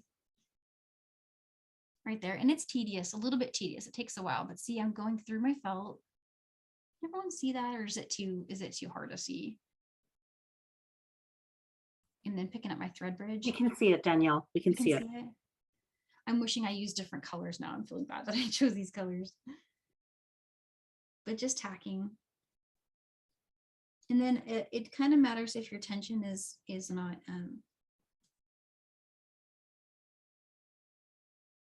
if it's too tight, your felt might pucker because we're traveling a little bit. And what I mean by traveling, let me try to explain better, is I'm going underneath from where my thread bridge is here, I'm coming straight down and going back into the felt like right here. And then I'm traveling a little bit, like about the width of a bead. And not going all the way through the felt, but going through enough of it that it's not going to rip back up, right? So like that much coming through. And then up the thread bridge there. So not really whip stitching it, but just kind of just doing this really tiny amount like that, right? That's an exaggerated. I'm doing that with the width of a Delica. And I know that's super confusing, so let me try to explain a little better. So again, just kind of from where I am here on the side, and it's going to start to bring the felt up on the side of your piece, but not too much. It's just going to cover it just a little bit, but just kind of going down through the felt in the same, like kind of under where your thread just went under the bridge. So down through here, and then traveling about the width of a Delica.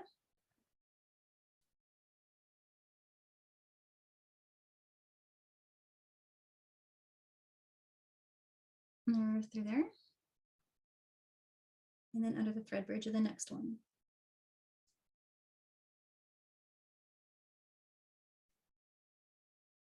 And then again, down right there next to that same thread, traveling just another little inch down, not an inch, but the width of a seed bead. And then under that thread bridge.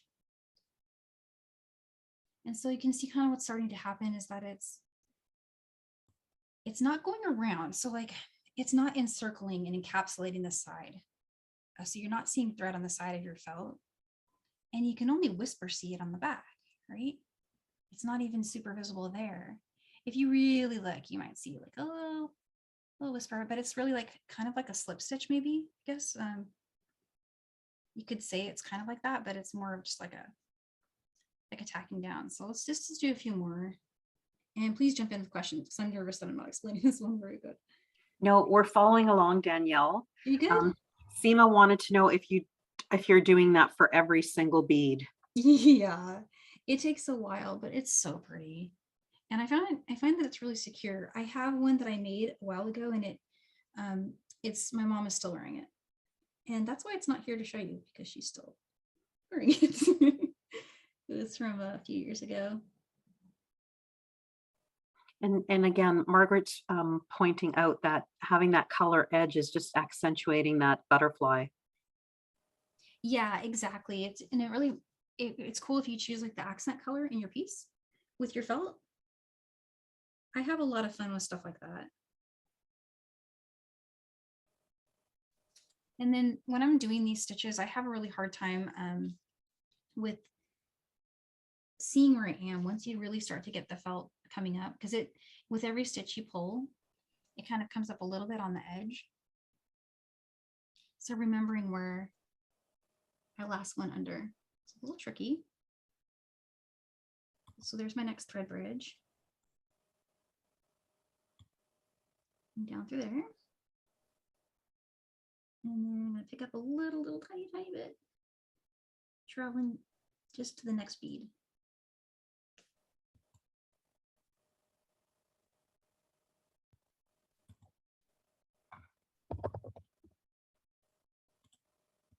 And I actually think it's really fun. If not a little tedious, but still pretty fun.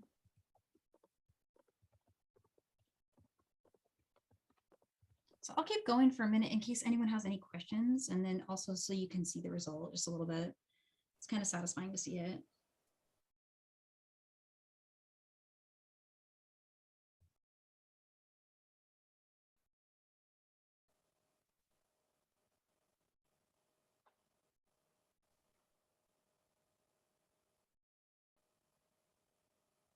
And there's the next thread bridge.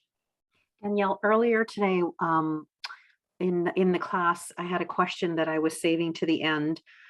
We're doing 4-drop peyote stitch today, and we've talked about the 2-drop. Is there ever 3-drop? Oh yeah. 3-drop's beautiful. So really, it's up to us to do some experimentation. Yeah, and we did a 2-drop peyote class. It was the wavy peyote where we did that edging. Mm-hmm.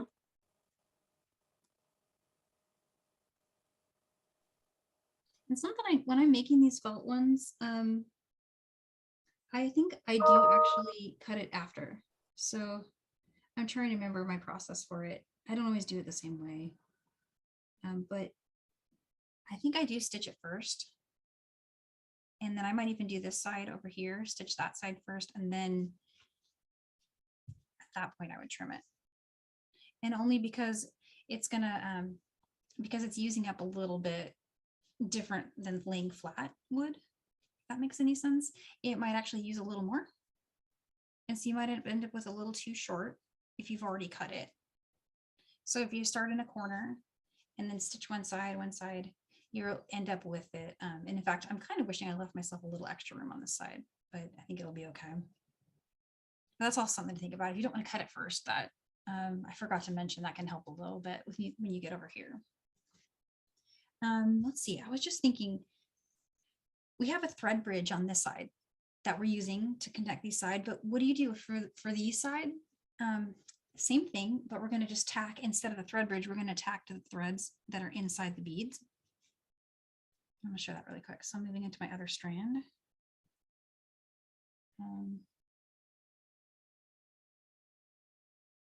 And I think, Carmi, this is similar to what Naomi's going to do for Indigenous and World Indigenous Day. We're going to get to see this again, and we're going to see Naomi do it. And I think her process is similar, if I understood it correctly. But so here's where I am here. I've got my other thread that was exiting from this side, the side we I think this is my working side maybe. And I'm gonna just gonna pick up a little bit of the felt here. And I did 2 bead widths on these sides. And then grab the thread that's inside your beads. And then I'm gonna go 2 bead widths this way. This side goes a little faster. And again, I'm not going through it. I'm just kind of, see, I'm just kind of picking up a little bit.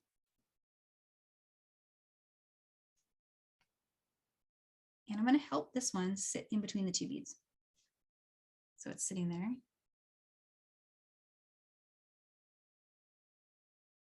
Come up here.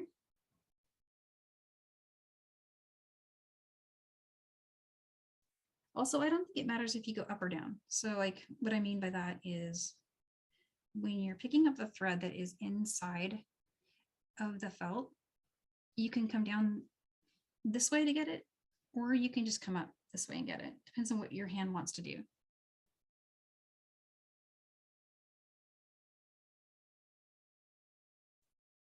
So I'm just going to travel a little bit that way. I'm going to make that sit down. And I could go in between every bead, and that might make it even better, like less puckery, maybe.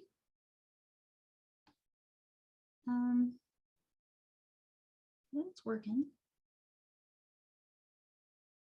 And it takes forever, but it's so cute when it's done.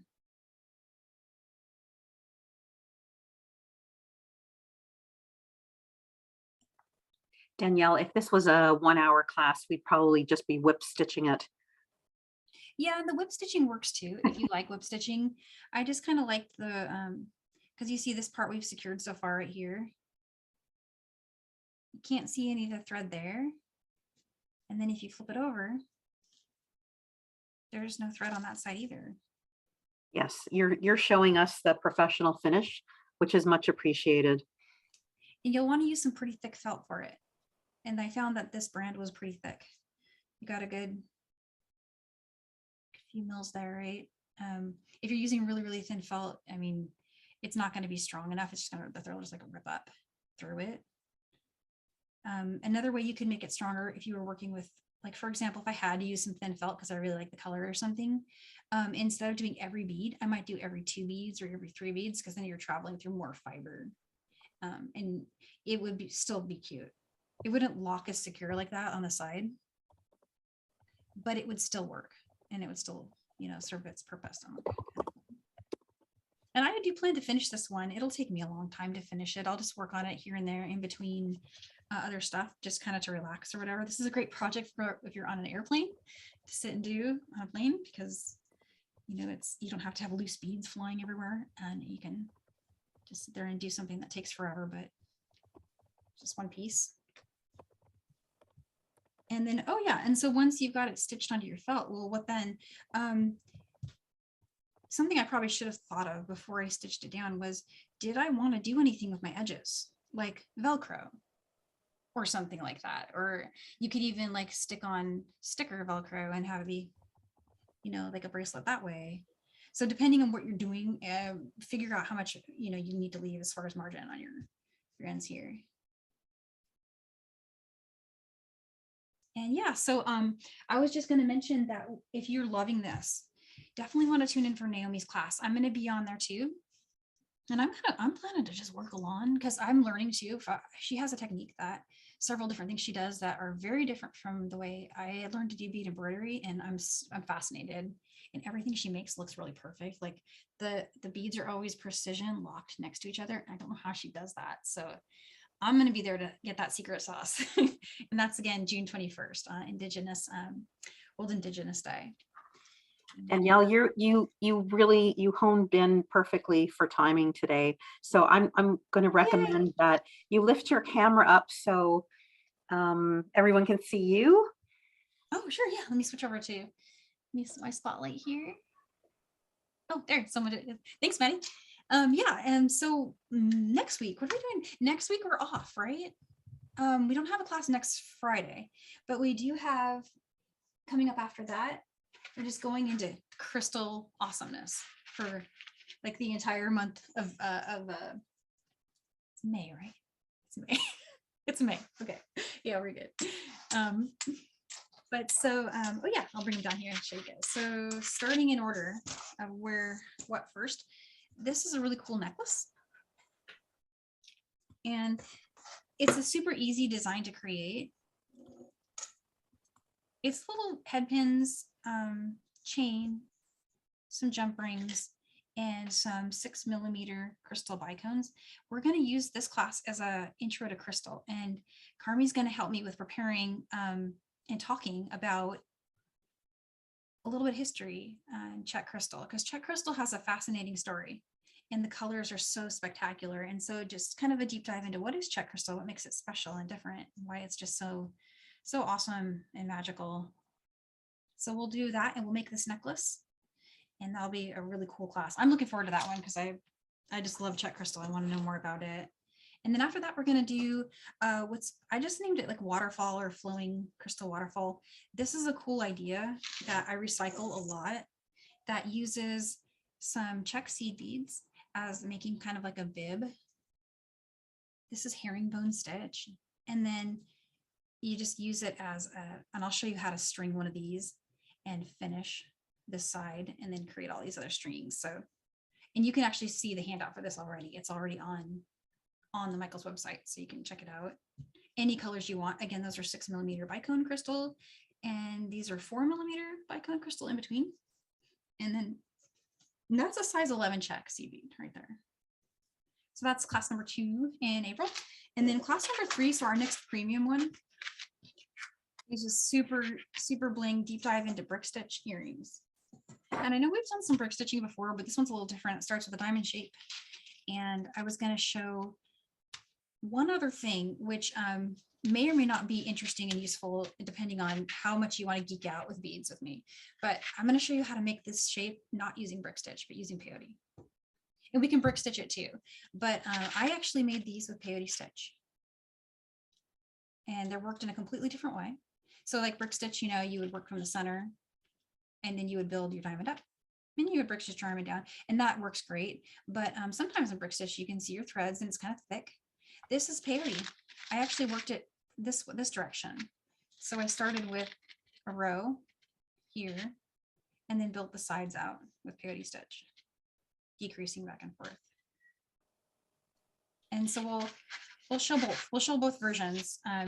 Brick stitch. In fact, I think just to kind of show the difference, I did one of peyote and one of brick to start. And then of course, bling, so much bling. Look at all the shine. This one is, so there's a funny story here too. I'll share with you guys that when I first designed for this class, I only made this pair. And then I added up all the beads together. It was like $100. So we called this one the budget list design. And then I made the more budget friendly one that uses some check rounds and uses the bicones instead of the round crystal. So you can choose how crazy you want to go with the beads for that one. And what else do we have coming up after that? And then there's, of course, we talked about a fanciful feather. That's the Indigenous Peoples Day that we've got coming up. And then we're into June. And I'll have the June classes ready really soon. I'm writing PDFs for those right now. And I just finished those designs. Some more fun stuff with a little bit of crystal, a little bit of new stitch techniques and things like that are coming up. So I'm excited to share June with you guys. I'll share those next in our next class. But yeah, so I was curious. I'm going to switch to gallery view. I'm just curious if anyone has anything to hold up. I know this class is not one we're working on. Oh, hey, Cindy's got hers started. Oh, wow, Valerie, you've got yours half done. Wow. And I know, Pat, you started at row 25. So you've got like, oh yeah, there you go. Yeah, you guys will have this done by like before the video's out. Oh, cool. Well, hey, I want to wish you guys a great weekend. And also I'll see you not next week, but the next Friday. And of course, hashtag John Bead, hashtag make it with Michaels. Oh, thanks, Valerie. Thank you for being here. You make the class wonderful. So yeah, if you want to share your work with us, we'll be watching out for it in the Facebook group and on the socials. So hearts, you guys. Bye. Have a great weekend.